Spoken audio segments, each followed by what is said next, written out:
Alors, je suis prête à reconnaître le prochain intervenant et je cède la parole à Monsieur le député de Chutes-de-la-Chaudière. Merci, Madame la Présidente. À mon tour de prendre la parole pour l'adoption du principe du projet de loi 37.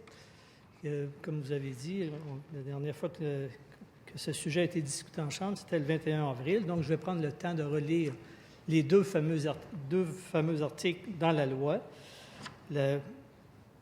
Le titre est très clair. On dit « La loi confirmant l'assujettissement des projets de cimenterie et de terminal maritime sur le territoire de la municipalité de Port-Daniel-Gascon au seul régime d'autorisation de l'article 22 de la loi sur la qualité de l'environnement. » L'article 1, Madame la Présidente, dit « Les projets de construction de la cimenterie et du terminal maritime qui y est lié, en cours de réalisation le 19 février 2015, sur le territoire de la municipalité de Port-Daniel-Gascon, sont et ont toujours été visés par le seul régime d'autorisation prévu à l'article 22 de la loi sur la qualité de l'environnement.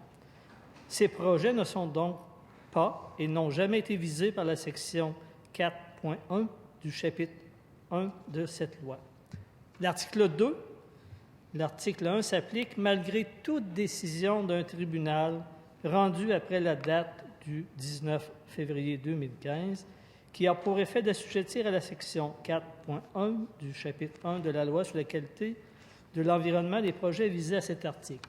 Madame la Présidente, seulement 2 articles, plus un pour la date de sanction, mais c'est un projet de loi qui est très lourd de conséquences pour l'avenir du Québec au point de vue environnemental.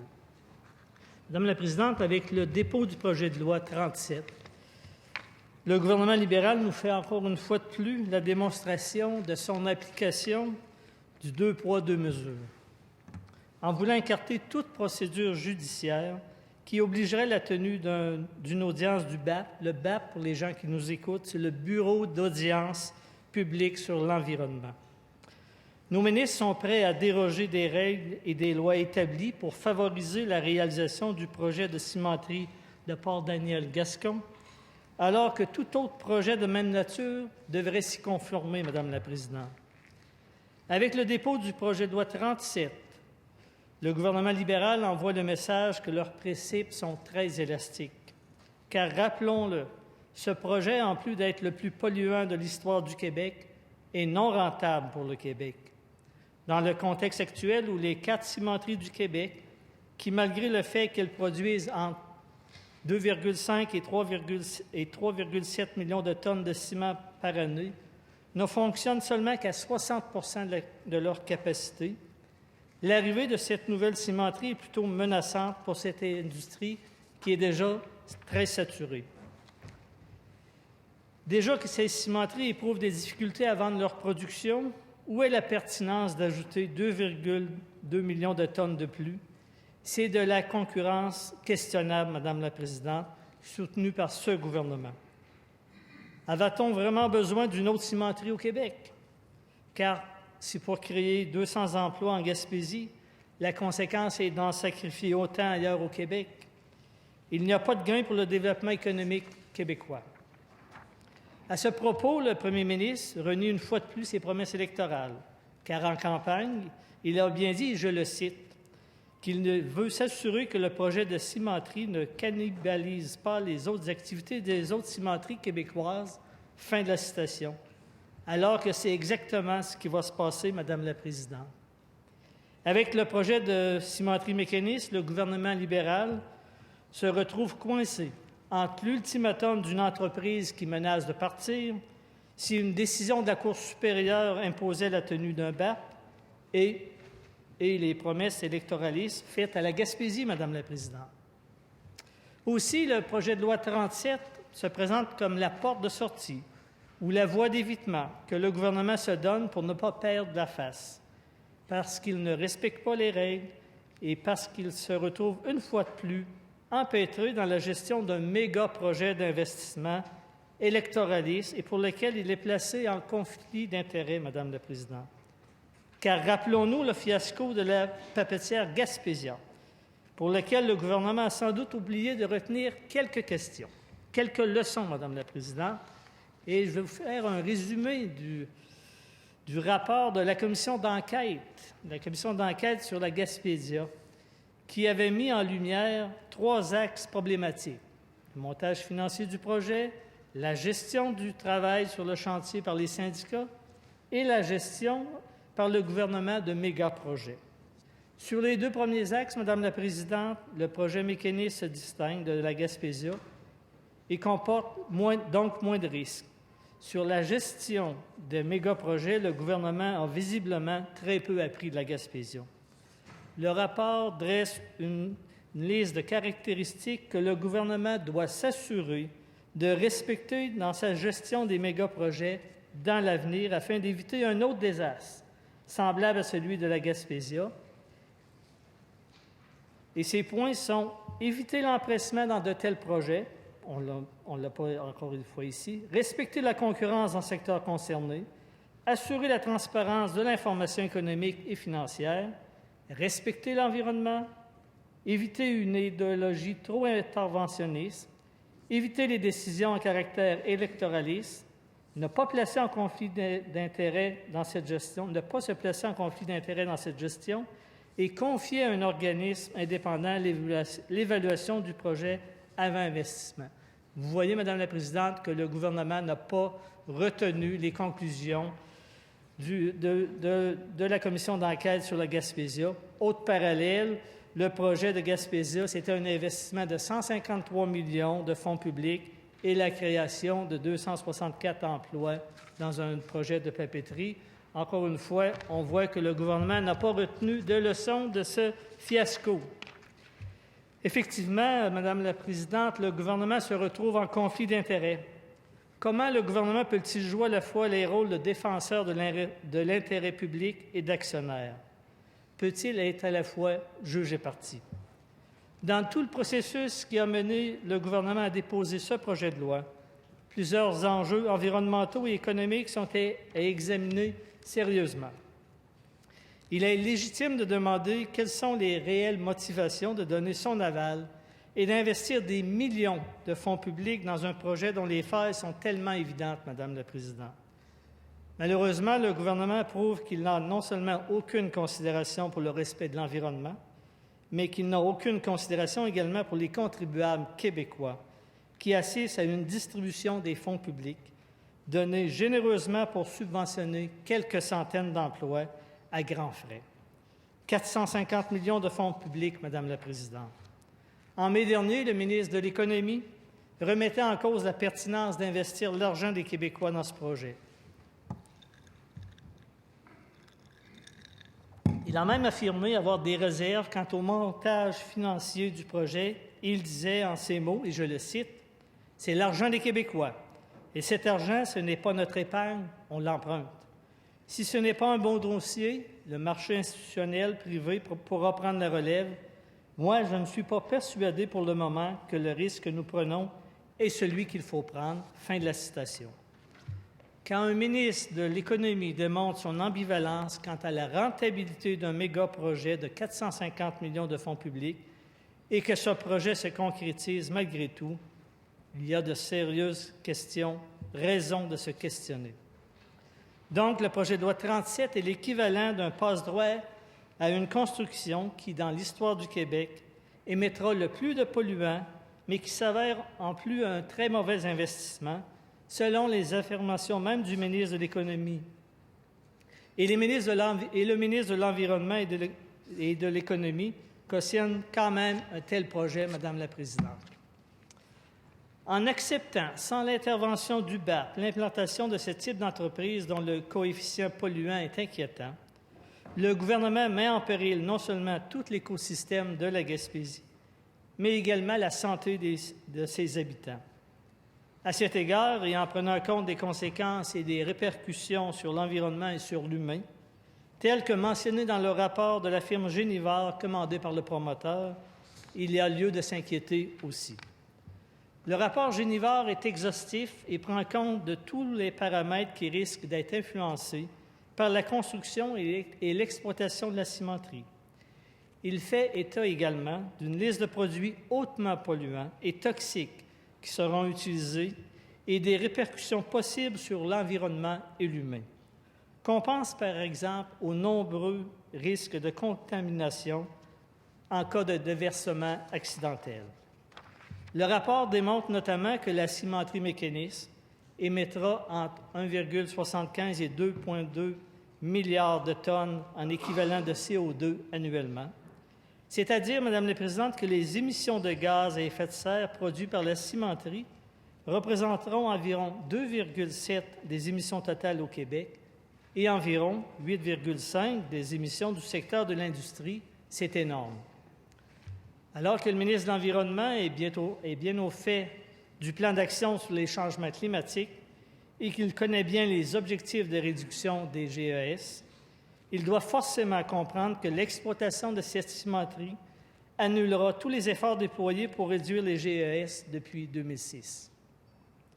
Il est évident qu'avec des émissions annuelles de 2,2 millions de tonnes de CO2 à pleine capacité de production, le projet de cimenterie aura un impact incontestable sur le marché du carbone. En utilisant le projet de loi 37 pour outrepasser ses propres lois environnementales, le gouvernement néglige également l'impact de la bourse du carbone. Une fois de plus, le gouvernement va appliquer le principe du 2 poids, 2 mesures, puisque le ministère obligera les autres entreprises qui émettent des gaz à effet de serre à fournir un effort supplémentaire afin de compenser l'ajout de cette cimenterie dans le marché.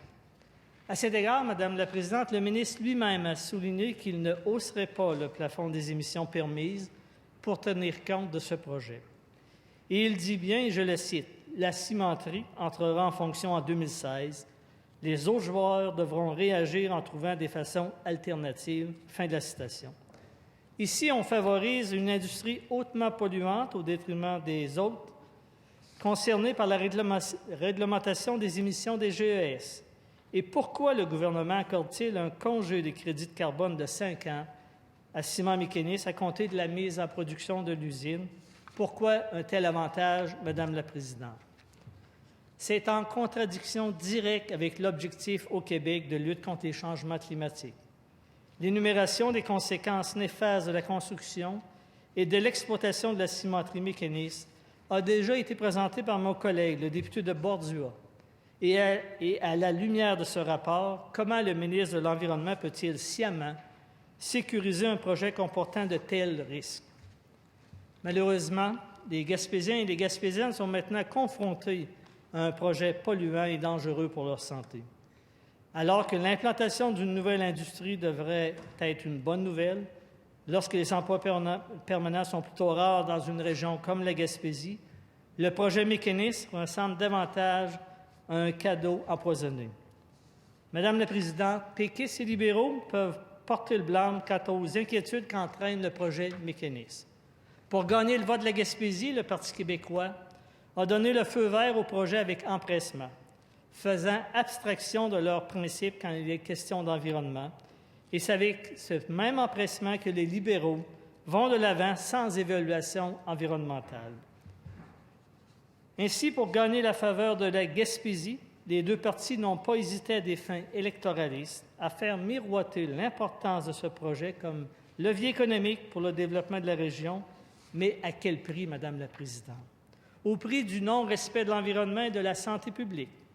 Actuellement, plusieurs anciens ministres péquistes sont défavorables au projet et prennent conscience des impacts négatifs sur l'environnement. À ce propos, l'ex-ministre des Ressources naturelles affirme que le gouvernement de Mme Marois a eu tort de donner le feu vert au projet Mécanis sans que celui-ci ait préalablement fait l'objet de l'examen du BAP, mais elle déplore, et je la cite, « Il est désormais trop tard pour faire marche arrière puisque le projet est déjà en construction. » Fin de la citation. Même que certains proposent que Mécanis dépose des engagements quant à la conversion de la cimenterie à des combustibles à plus faible impact sur l'environnement. Après avoir cautionné ce projet lorsqu'il était au pouvoir, encore une fois dans l'opposition, le Parti québécois en reconnaît finalement les véritables enjeux. Du côté du Parti libéral, le ministre de l'Environnement a toujours martelé que Ciment Mécanis allait abandonner le polluant coke de pétrole, le principal agent de combustion qui émet encore plus de GES que le charbon, un an après la mise en service du complexe industriel. Et je le cite, Ce qu'on a comme information, c'est qu'après la première année d'exploitation, la cimenterie utiliserait des combustibles moins nocifs. Fin de la citation, disait-il l'été dernier lors de l'étude des crédits. Madame la Présidente, cette affirmation a été contredite par l'étude d'impact commanditée par le promoteur Ciment Mécanisme. Le rapport, qui date de novembre 2013, dit bien « Étant donné la faible disponibilité des sources de combustible de substitution dans la région de Port-Daniel-Gascon, il n'est pas prévu à ce stade-ci d'en utiliser. » Donc, Mécanisme ne voit aucune objection d'importer 175 000 tonnes de coke de pétrole chaque année et d'utiliser ce combustible le plus polluant de l'industrie, sans égard sur les conséquences néfastes sur l'environnement. Cela explique assez bien que le ministre de l'Environnement se dit mal à l'aise de soutenir le projet de la cimenterie, ce que rapporte un article du 22 septembre 2014, alors qu'il a lui-même autorisé la construction quelques semaines auparavant. Alors que des projets moins polluants ont fait l'objet de nombreuses études environnementales, ont été discutés, ont été soumis au BAP, pourquoi ce passe-droit pour la cimenterie Mécanisme, connaissant tous les impacts potentiels sur l'environnement? Deux poids, deux mesures, Madame la Présidente. Du point de vue légal, le gouvernement libéral prétend que les projets de construction sur le territoire de la municipalité de Port-Daniel-Gascon, de la cimenterie du terminal maritime qui y est lié, sont et ont toujours été visés par le seul régime d'autorisation prévu à l'article 22 de la Loi sur la qualité de l'environnement. En ce qui concerne le projet de cimenterie à Port-Daniel, le projet a été présenté par Simbec en 1995, a été soumis à la procédure d'autorisation relative à l'article 22 de la Loi sur la qualité de l'environnement. Le 22 février 1996, seulement 13 jours après l'émission du certificat d'autorisation, la loi a été modifiée et la construction de la cimenterie est devenue assujettie à la procédure d'enquête et de consultation au BAP.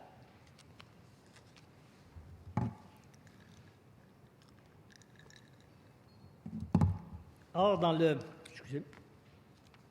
cadre du projet initial, où la capacité de production est moindre que le projet actuel, le certificat d'autorisation comprend les étapes de, et je cite, « préparation et aménagement du site », selon ce qui est stipulé au certificat.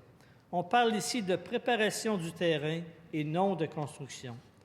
Donc, le projet de construction de la cimenterie n'a jamais été visé par le seul régime d'autorisation prévu par l'article 22 de la Loi sur la qualité de l'environnement, tel que le prétend le gouvernement libéral. Seule la préparation du site et la construction du terminal maritime sont visés par cet article. Ainsi, donc, la construction de la cimenterie devrait être assujettie au BAP, d'autant plus que les dispositions du projet ont été modifiées en cours de route, puisque la capacité de production a doublé entre l'émission du premier et du deuxième certificat. En imposant ainsi le projet de loi 37, le gouvernement change les règles du jeu afin que rien n'empêche l'avancement du projet qui en est déjà à l'étape de la construction. Effectivement, Madame la Présidente, le gouvernement libéral s'ingère dans le processus judiciaire et il est important de rappeler comment Ciment Mécanisme a obtenu son certificat d'autorisation lui permettant d'entreprendre la construction de la cimenterie en juin 2014. En délivrant ce certificat à Mécanisme, le ministre de l'Environnement a contrevenu aux dispositions d'une loi d'ordre public, soit la loi sur la qualité de l'environnement. Madame la Présidente, seul le Conseil des ministres peut émettre un certificat d'autorisation lorsqu'il s'agit d'un projet de cette envergure, après, bien sûr, qu'une enquête et des consultations publiques aient été tenues. C'est donc l'ensemble du Conseil des ministres qui aurait dû statuer sur cette question. Devant tant de passe-droits et à cet égard, nous croyons que le projet de loi 37 va également créer un dangereux précédent. Nous tous de la coalition Avenir Québec partageons l'inquiétude de notre collègue et porte-parole en matière d'environnement, le député de Bordua, à l'effet que dorénavant, la porte est grande ouverte aux nombreux lobbyistes qui demanderont à ce que d'autres projets ne soient pas soumis à l'évaluation du BAP. Nous sommes tous d'avis, mes collègues de la Coalition Avenir Québec et moi-même que le projet de cimenterie mécaniste aurait dû obligatoirement être soumis au BAP, étant donné les risques qu'il représente, autant pour l'environnement que pour la santé des gens de Port-Daniel-Gascon. Merci, Madame la Présidente. Je vous remercie, Monsieur le député de Chutes-de-la-Chaudière. Monsieur le député de Fabre, vous voulez intervenir? Oui, Madame la Présidente, j'aurais une question pour les députés de Chutes-de-la-Chaudière, s'ils acceptent ma question, évidemment. Alors, Monsieur le député, est-ce que vous acceptez de répondre à une question courte? Madame la Présidente, ça va me faire plaisir d'accepter la question lorsque le député de Fabre va déposer son fameux rapport. Alors, je prends ça pour un non. Vous ne répondrez pas à une question.